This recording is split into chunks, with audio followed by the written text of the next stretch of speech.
Hi. I don't have a photo, so hi. So I'm just going to show you how I made it. I used a soft cup. It can be a tube or PVC pipe. Anything that is kind of soft, but maybe even a little firmer than this might be better, but this will work. And I'm going to cut it into a round shape.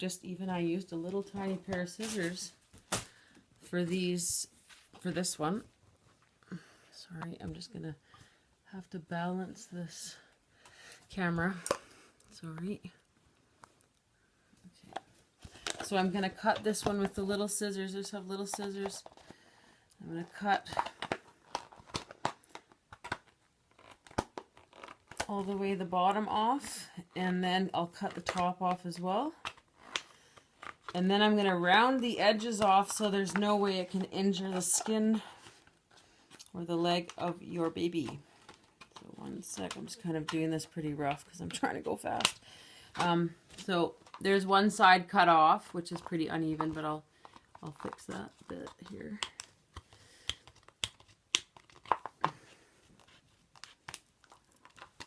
And then I'm actually going to pause it and start the video again, but I'm going to soften these edges, and I might even leave this top on and just soften these edges here. I'll be right back. So now I've just made the edges nice and soft, so there's no way that you can injure the baby with the edges. So from here, I'm just going to line the inside with napkin pads for women. So I'm going to do that, and then I'm going to tape them down. And I'm just using materials that I had at home here just to give you an example, because I don't actually have the stuff I used before. The horse that I'll send you pictures of is actually a horse in Cambodia from a ranch there, and I was helping them because they had a real issue with their baby. The first foal, Mina, is my horse, who also had a similar problem, which is why I knew what to do. So here's a maxi. You can use the sticky that is already on there to help you out. And line the whole inside and outside, if you want, of your cup. So I'm going to do that, and I'll be right back. So now I've lined the inside with the maxi pads, and you can see that for the edge I did put one on this edge. I will put one on this edge too, but I just wanted to show you because that's important. You don't want to hurt the foal with the edges of the plastic. So it's pretty good now. It's pretty sturdy, and it shouldn't hurt the baby. And you can see you can put it right in there.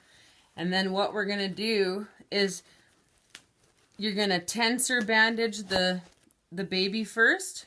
You're going to apply the splint, which you always want to face this gap to where the joint cannot move. So in this case, I would put it on the edge of my hand. And for the baby foal, you want it to be on the inside of the leg here, on the inside of the foal's leg like this, making sure that the foal can touch the ground with its hoof, so it starts to strengthen the muscles there, so that it starts to work them on its own and get stronger and stronger.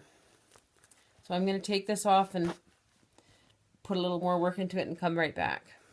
So now I've just put some bandage. It's actually a little dirty because my daughter had it, but it is clean. But just to cover it once again, you can just wrap it with tensor bandage just to give it another layer so that it doesn't ruin your pad layer, and then you can also take it off, wash it, and put it back on. So I'm not going to complete the whole thing because I'm going to just throw this away, but yeah, so after this stage you're going to wrap it with the tensor bandage, and then you've got your splint done. Make sure all the edges are covered very, very well, super soft. And then if, let's say, this is the baby's leg here, I'm going to put the splint on, making sure that the gap is facing the inside of the leg here. I'm going to put it on. Make sure that well, this is a little bit too small for me, but make sure that the joint cannot move, that the little toe is touching the ground, and then you can apply your bandage over top of all of this to hold it on.